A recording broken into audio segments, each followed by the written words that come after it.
What is going on, guys? Pat Damiano here, and today we're going to be debunking a huge myth in the fitness industry. And with debunking that myth, I'm going to show you how to make your workouts suck just a little bit less.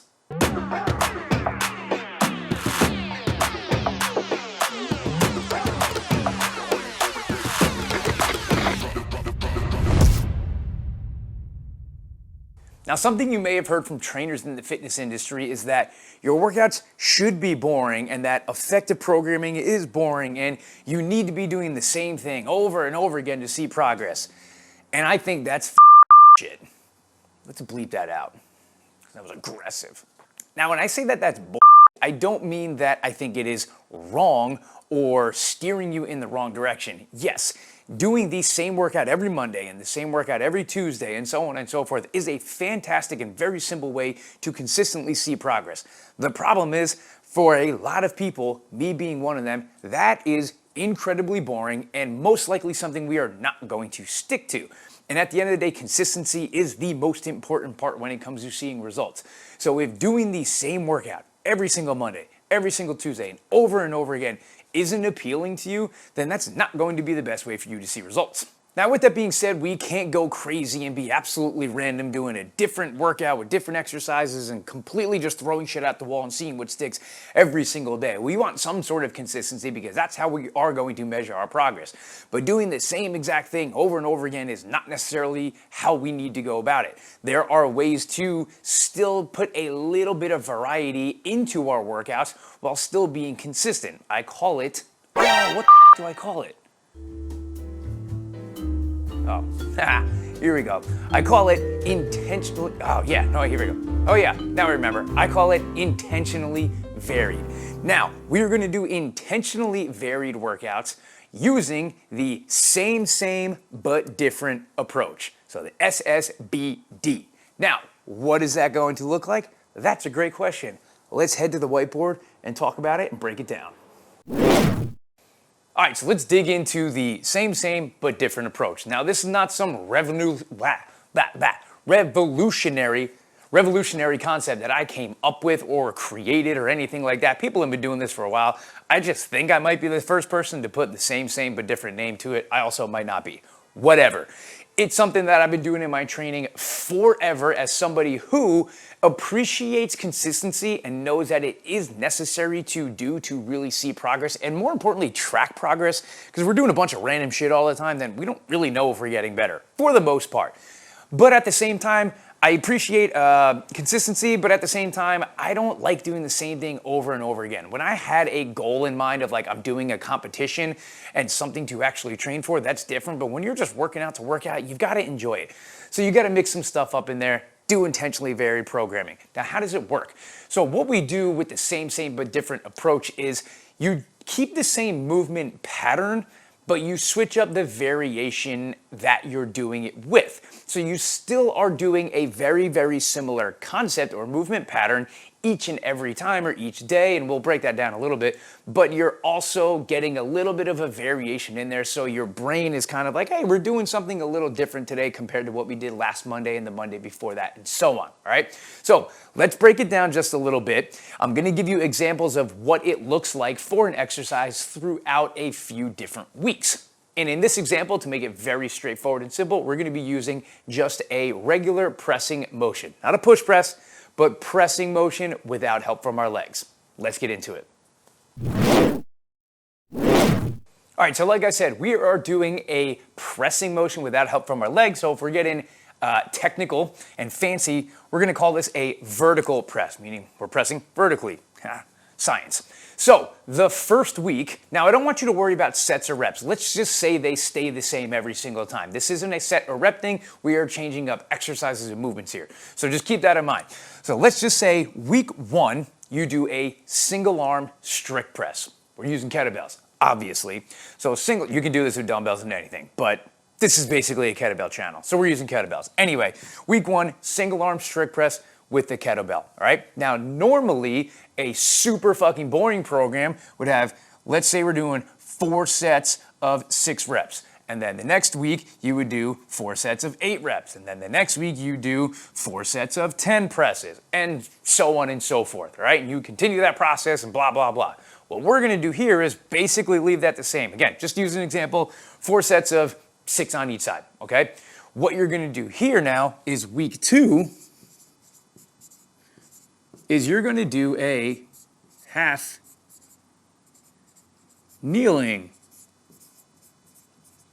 press. So we have one knee on the ground, that leg that is on the ground, that arm is pressing.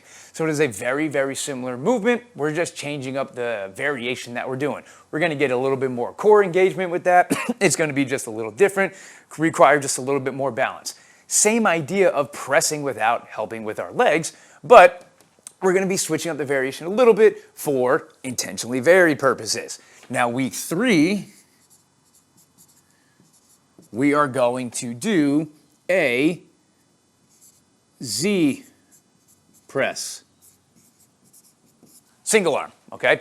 Now, if you don't know what a Z press is, that is where you sit down on the ground with your legs out like this, and then you press from there. So again, like the half kneeling press, a little bit more core stability in there. It is also going to take out any sort of cheating by leaning back, because you're just gonna fall over if you do that. And it's gonna require a little bit more flexibility. If you do it, you're gonna notice like you might have some limitations in your hips, hamstrings, and lower back. So a great pressing variation. And again, very similar concept, but we're just switching up the variation a little bit. Now, week 4, we're gonna do a double standing press. So here, we were doing a single arm strict press. Now we're doing a double standing or strict press, whatever you want to call it. But now we're using 2 kettlebells and pressing up, or 2 dumbbells, whatever, okay? But same concept, we're still pressing. We're increasing the overall load now since we're using 2. But each arm is still pressing the same amount and doing a similar amount of reps. Same idea, switching up the variation just a little bit. Now, if you really wanted to, I normally wouldn't do this with kettlebells, but let's just say you wanted to, we're gonna go week 5. You can do a seated single arm press. You normally don't see this in the kettlebell world. You tend to be either kneeling, sitting on the ground, right? But here, let's just say you have a bench. So now you have a little support on your back. This would be like the bodybuilding style press. You could use 1 or 2, all right? But what you're gonna be doing here is getting a little bit of support from your back. So maybe you can go a little bit heavier and so on, right? Same concept, just a slightly different variation. So here you can see a very straightforward and simple way of kind of going about this same but different approach.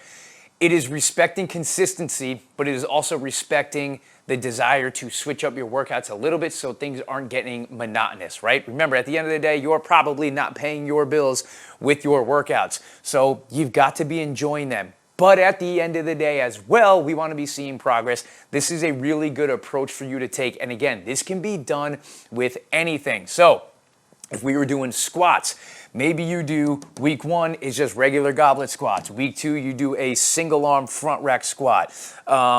Week 3, you do double front rack squat. Week 4, still a squat variation, you could do a split squat, and so on and so forth. There's a bunch of different ways that you can go about this. You can do this with dumbbells, barbells, and so on and so forth. Take this approach into your training for you to switch your workouts up while still seeing consistency and still getting progress in the most important movement patterns. This is how you should be breaking it down, in my opinion, is movement pattern. We have squat, hinge, vertical press, horizontal press, and so on and so forth, just to kind of give you a general idea of how to be going about this. Right? Now, another good way quickly is if you have access to a bunch of stuff is you can just change up the piece of equipment you're using. So if you have a bunch of stuff, maybe this is a single arm kettlebell strict press. Next week is a single arm dumbbell strict press and so on. So you can take the same approach into switching up the variations you're doing, but that variation could be just a different piece of equipment.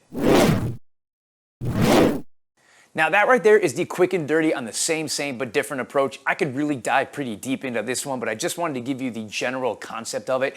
It's a very straightforward thing that you can take into your workouts any day, any week, any month. You got to keep things interesting, but you got to be seeing progress at the same time. Now, if you like this idea, but you kind of get away from this video of, I don't really know how to go about that seems a little bit confusing for me, no problem. All you need to do is click the link in my description below so you can save 75% off your first 4 weeks of functional strength, conditioning, and mobility training, where we use this same but different approach, and I'm just gonna do it all for you. You just open up your app and start pressing, start swinging, start squatting, whatever it is. Keep it very simple for you so you don't have to think about your workouts. Let me do the legwork. You just show up and have a good time. Guys, thank you so much for sticking around. If you got some value out of this video, make sure you give it a thumbs up. If you have any questions after watching it, please do not hesitate to drop a comment down below. I will get back to you as soon as I can. And of course, if you like this type of content, and make sure you subscribe so you can stay up to date with all my videos coming out. I appreciate you guys sticking around, and I'll see you next time.